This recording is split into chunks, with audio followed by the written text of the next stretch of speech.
For the Yorkie to carry his head proudly, the neck must be of medium length and blend smoothly into well-placed shoulders.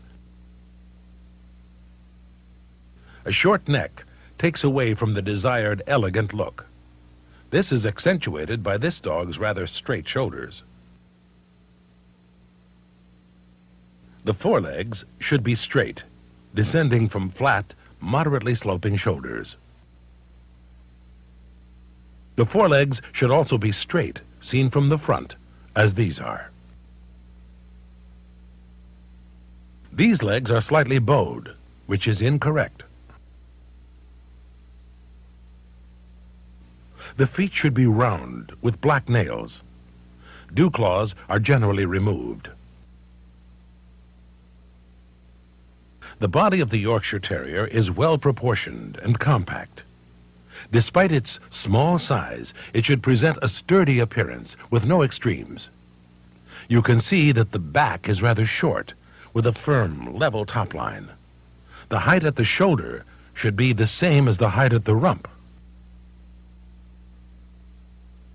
On this young dog, you can more readily see that the ribs are well sprung, with the brisket reaching to the elbows.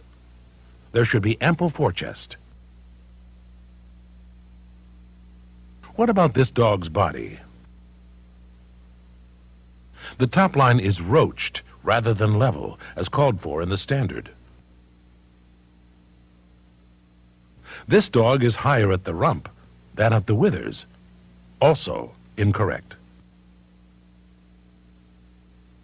This dog does not present the typical compact Yorkie look. He is too long in body. How would you evaluate this dog's body? This body is correctly proportioned, with no exaggeration of any one part.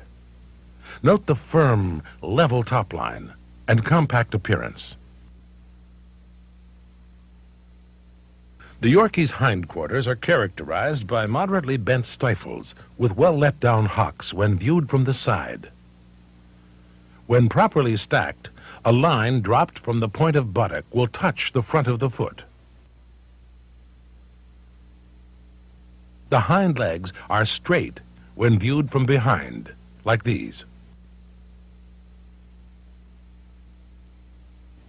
The tail is docked to a medium length and carried slightly higher than the level of the back. Generally, a tail carriage of about 45 degrees to the horizontal is preferred, but a higher carriage may be seen when the dog is gaiting or when the handler pushes it up to make the dog appear more compact. Note, however, that gay tails which are carried over the back or tails carried below the level of the top line are undesirable. Although the tail is docked, one that's shorter or longer than the norm should not be penalized. But a low tail set like this is undesirable. It should appear as a continuation of the spine.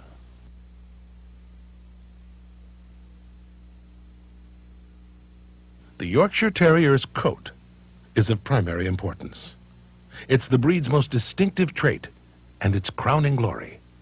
The hair is glossy, fine, and silky in texture. It has often been compared to human hair in texture. Each strand should be individually apparent. Proper texture allows the coat to fall straight to the ground, as this dog's does. It's perfectly straight and should never be wavy. You can see that it's parted from the back of the skull to the end of the tail. The coat feels silky and cool to the touch. Woolly coats, cottony coats, or double coats are undesirable.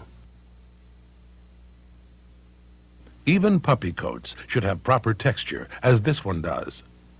Puppy coats, which are soft or dense, may not mature properly, although this is difficult to assess.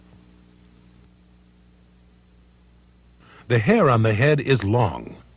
The top knot is tied with one bow in the center. While seldom seen, the top knot can also be parted in the middle and tied with two bows like this. Both styles are equally acceptable. hair on the muzzle is very long. Hair should be trimmed short on the tips of the ears and should be trimmed on the feet to give them a neat appearance. The top knot is very much a part of the Yorkie's appeal, but it must never alter in any way the natural appearance of the dog's small, rather flat skull. Practices such as braiding the top knot or using additional rubber bands should not be permitted in the ring. You can see here that this top knot has been tied in such a way that the skull appears rounded and larger than it really is. The top knot may also be teased to mask a lack of stop.